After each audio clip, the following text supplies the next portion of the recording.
So first, everything starts with doing your research. Make sure you do the quick research before you head into any situation involving networking, because it honestly only takes 5 minutes to really just go on LinkedIn, learn something about the person, go on Google search, learn something about the person.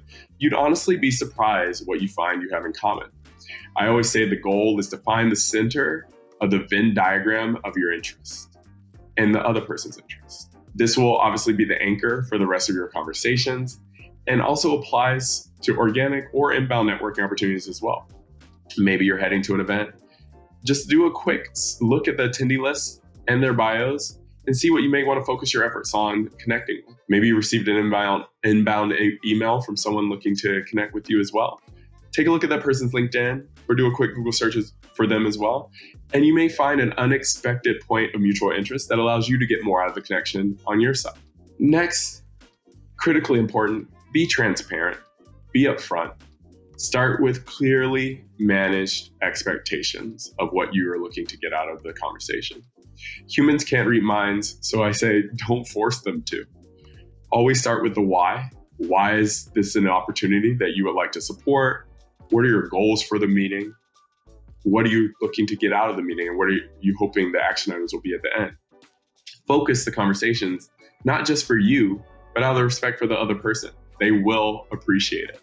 Your goal is to make the most out of everyone's time. People actually appreciate directness and transparency, and I've found not only appreciate it, but they remember you for it.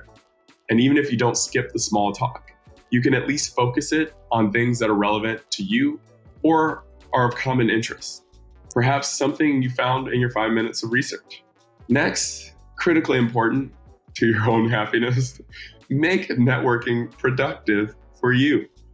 Find a way, if you're an introvert like me, to make networking expand your fuel tank versus taking away from it. Integrate networking into your daily activities versus trying to squeeze it in between meetings or between lunches and meals. Leverage a common interest, maybe one that you discovered earlier, or a standard part of your routine as a means to connect, especially if you consider yourself introverted.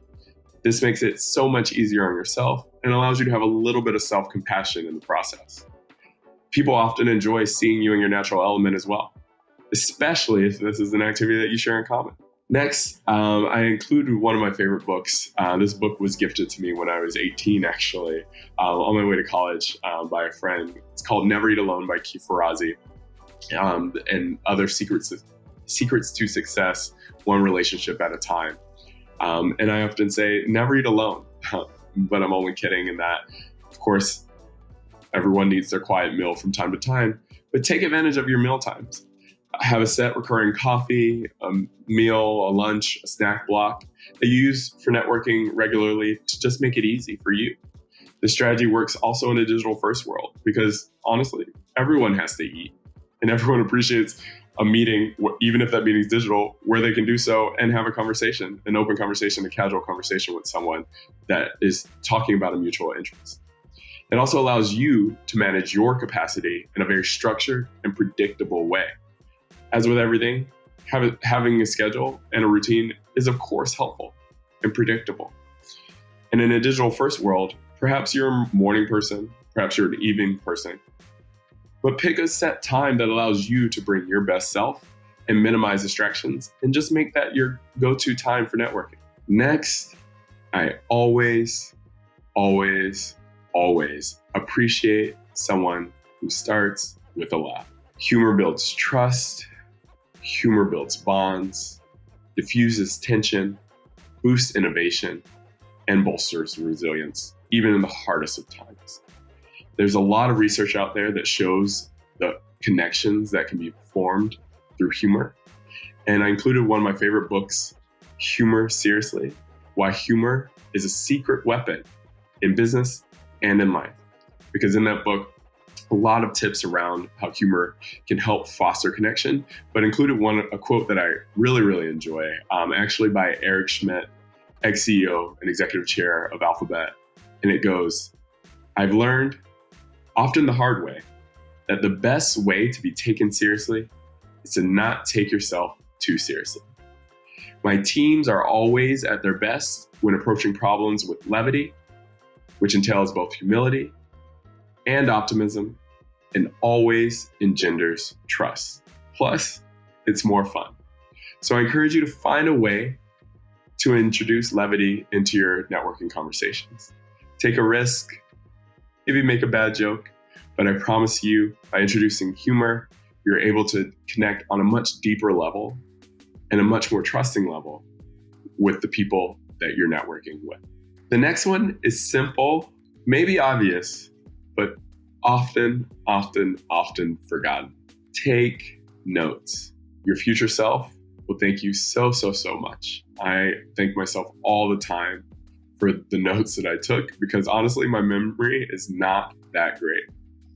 So jot down some notes, some talking points immediately before, and a few follow-ups during and immediately after each meeting.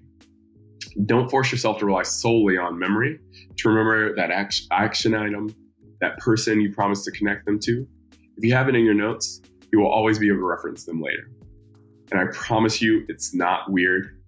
And if anything, it shows you're interested in what the other person has to say. And the next one, of course, I will say, pass the baton, because you should always be networking your network.